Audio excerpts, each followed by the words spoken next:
Hi friends, welcome to Ragas kitchen friends. இன்னைக்கு வீடியோல சூப்பரான சட்னி தாங்க பார்க்க போறோம். அதுக்கு முன்னாடி நீங்க இன்னும் நம்ம சேனல் சப்ஸ்கிரைப் பண்ணலனா கீழ இருக்க சப்ஸ்கிரைப் பட்டன் பிரஸ் பண்ணிக்கோங்க. அப்படியே பக்கத்துல இருக்க பெல் பட்டனையும் பிரஸ் பண்ணிக்கோங்க. அப்பதான் நான் அப்லோட் பண்ற வீடியோஸை நீங்க மிஸ் பண்ணாம பார்க்க முடியும். இன்னைக்கு வீடியோல தோசை இட்லிக்கு சூப்பரான வேர்க்கடலை தக்காளி சட்னி எப்படி பண்ணலாம்ன்றது பார்க்கலாங்க. இது செய்யிறதுக்கு ஸ்டவ்ல ஒரு வாணலி வச்சுக்கலாங்க. அதுல 1 ஸ்பூன் அளவுக்கு எண்ணெய் ஊத்திக்கலாம். எண்ணெய் சூடானதும் அதுல 1 டீஸ்பூன் அளவுக்கு உளுந்தம்பருப்பு, 1 டீஸ்பூன் அளவுக்கு கடலைப்பருப்பு ரெண்டையும் சேர்த்து ஒரு 1 நிமிஷம் வரைக்கும் வறுத்துக்கலாங்க. இப்போ இது கூடவே ஒரு 10 சின்ன வெங்காயம் சேர்த்துடலாம்.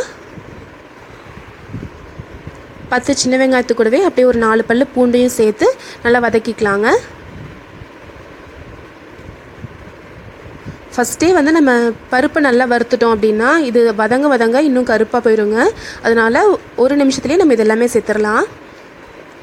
இப்போ இது கூட சின்ன துண்டளவுக்கு புளி சேர்த்துருக்கேன். அதையும் சேர்த்து நல்லா வறுத்துக்கலாம். இது கூட காரத்துக்கு தகுந்த மாதிரி வரமிளகாய் சேர்த்துக்கலாம்.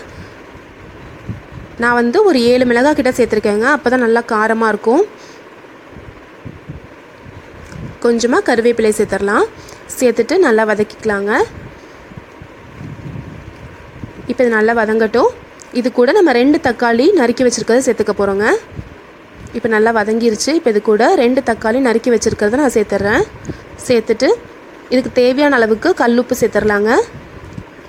கல்லுப்பு சேர்த்து நல்லா வதக்கிக்கலாம். தக்காளி ஒரு 3/4 வாசி வெந்து வரட்டுங்க.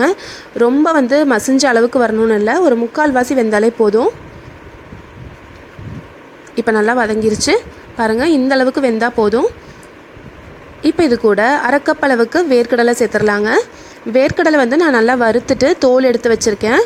தோல் எடுத்து வறுத்த வேர்க்கடலை 1/2 கப் அளவுக்கு நான் சேர்த்துருக்கேங்க. சேர்த்துட்டு 1 நிமிஷம் எல்லாத்தையும் கலந்து விட்டுறலாம். இப்போ நம்ம ஸ்டவ் ஆஃப் பண்ணிடலாங்க. ஸ்டவ் ஆஃப் பண்ணிவிட்டு இது சூடாறினதும் மிக்சியில் போட்டு அரைச்சி எடுத்துக்க போகிறோம். உங்களுக்கு விருப்பமான வேர்க்கடலையை இன்னும் கொஞ்சம் அதிகமாக கூட நீங்கள் சேர்த்துக்கலாம். நல்லா டேஸ்ட்டாக இருக்கும். ஆனால் அதுக்கு தகுந்த மாதிரி நீங்கள் வரமிளகாயை அதிகப்படுத்திக்கோங்க. அப்போ தான் காரசாரமாக சூப்பராக இருக்கும் சட்னி.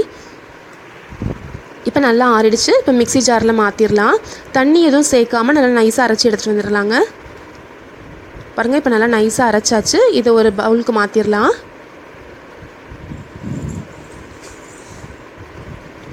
இப்போ ஒரு கிணத்துக்கு மாற்றியாச்சு. நான் கொஞ்சமாக மிக்சி ஜாரில் தண்ணி ஊற்றி அதையும் சேர்த்துட்றேன். இப்போ இதை தாளிச்சிடலாங்க. இப்போ ஒரு கரண்டியில் ஒரு 1/2 ஸ்பூன் அளவுக்கு எண்ணெய் விட்டு அதில் கடுகும் பெருங்காயத்தூளும் சேர்த்துருக்கேன். அந்த தாளிப்பை நம்ம இதில் சேர்த்துடலாம். இப்போது